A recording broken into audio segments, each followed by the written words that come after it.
Hi Roe Magazine, it's Cristina and today I'm going to show you my strawberry makeup routines that I use every day. It's a trend that came and never left.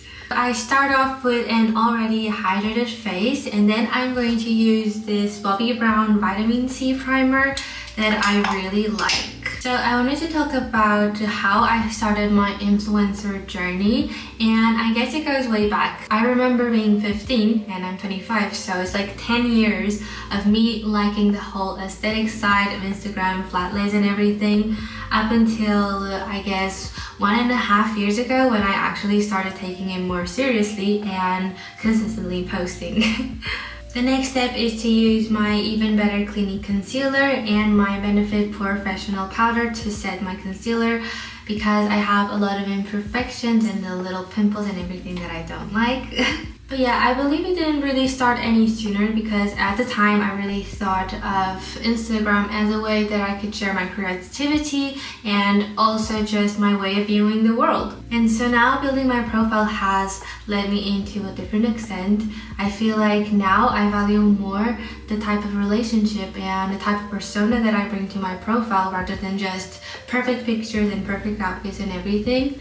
And it actually doesn't seem real sometimes. Sometimes I feel like I'm so grateful for the community that I've built and that my followers actually see me as a friend who they can talk to rather than just a picture, a person on the other side of the world. No, if you have thoughts on something or if you want to reply to my messages, talk to me. I'm real. For my eyes, I usually just apply this eyeshadow tone, so it's like a peachy plummy sort of look. This side of the pen, this one is from Clinique as well.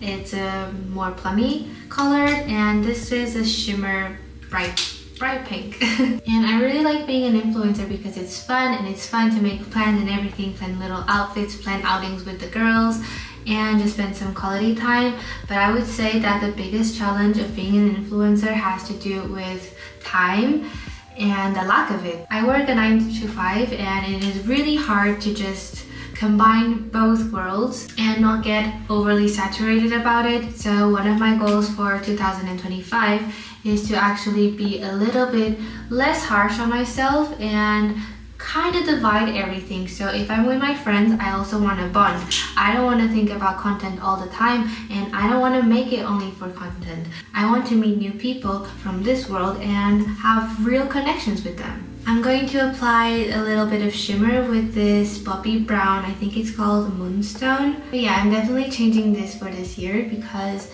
it is a must, and I'm going to stop overbooking myself with events and things to do and content to plan and just do it as organically as I can. Now I'm going to curl up my lashes and use this Lancome mascara. I definitely reached to a time where I thought, why am I doing all of this? What's the point? Am I reaching anywhere with whatever the plans and content that I'm making? Because I felt so exhausted and I felt so unaccomplished and so unacknowledged that I was like, I'm not growing. I'm feeling very stuck.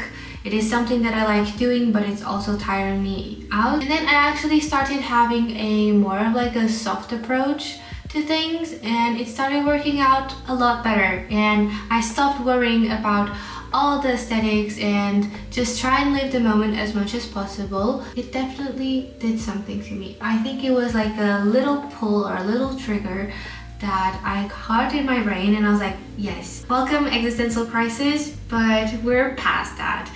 This came for a reason, and now I feel so much better. The more important thing is to stay grounded and know that you can't be at two places at the same time.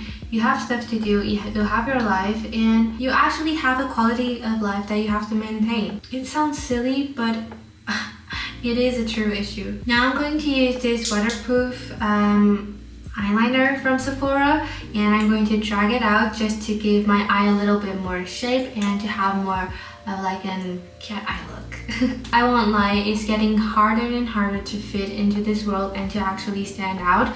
And I actually spoke to my friends about this a couple days ago because I felt like sometimes you feel like your identity is being stolen, but no one can steal your identity because at the end of the day, no matter how much content you make and whether it is or not inspired by someone, The essence is something no one can steal from you. And it is super important to also fix on that and not worry about other people copying you or anything. And I'm starting and learning to showcase that a little bit more through my social networks, because I want people to not see me as, I don't know, a pretty face, a pretty girl, a pretty outfit, or pretty lifestyle. Sometimes my lifestyle is not that cool. As I said, I work a 9 to 7. I have struggles. I'm human. I cry. I get angry. I get upset.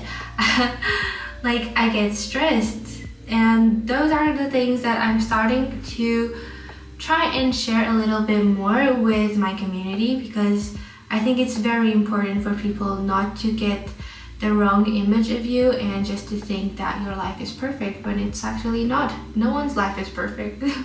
And that's the thing. I really want to be relatable to everyone. I want to be kind. I want to be a friend. And that is the approach that I'm taking on right now. Now I'm using my freckle pen from Party Pop and a combination of the Rode Freckle Blush and the MAC Coppertone Blush in Powder, because it will help set a little bit more of the buttery texture of the Rode. So I know that people think that influencing is very easy. It is just a few pictures, a few videos, like everyone can do that.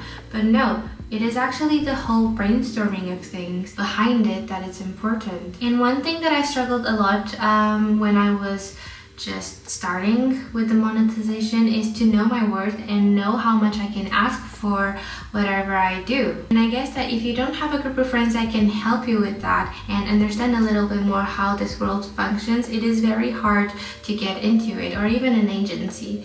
But it is not impossible, and you learn to negotiate and you learn to understand your rates and everything. But I do confess that the first time that I got a paid collaboration, I was like, wait, is this real money?